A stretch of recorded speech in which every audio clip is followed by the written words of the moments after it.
So earlier this week, I talked about the fact that a new poll came out in Georgia showing that of all the potential Republicans who could be running for the Senate seat next year that is currently held by Democrat Jon Ossoff, Marjorie Taylor Greene polled the worst.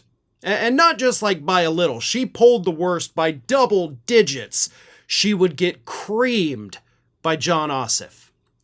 And that wasn't a big concern on Monday.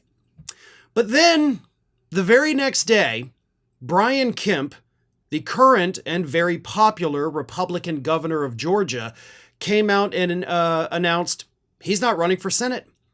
And for the record, in that poll, Kemp actually kind of ran even with Ossoff when you factor in the margin of error. So Kemp, out of all the possible Republicans, had the best shot at winning that Senate seat and bringing it back over to the Republicans. Again, he is a hugely popular governor, over 60% approval rating, and he said, I'm not doing it. And now, Republicans in the state of Georgia and in Washington, D.C., are panicking because they believe that this has now cleared the field, essentially, for the very unpopular Marjorie Taylor Greene to run for Senate, which, of course, could prevent Republicans from taking back that Senate seat. As Aaron Blake for the Washington Post reported, quote, Greene had said this year that she would consider a Senate run if Kemp doesn't run. All right, well, Kemp's not running, so I guess that means Marjorie Taylor Greene is going to consider it. It remains to be seen how serious her consideration will be. She has also floated a potential run for governor.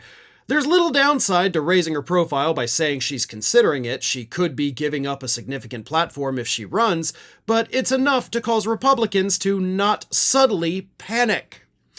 If she did run, it's pretty easy to see her winning the GOP primary and then costing the party in the general election in a key state, just like a procession of more extreme Republicans like her have in recent years, like Mark Robinson, Doug Mastriano, Carrie Lake, Blake Masters, etc., etc.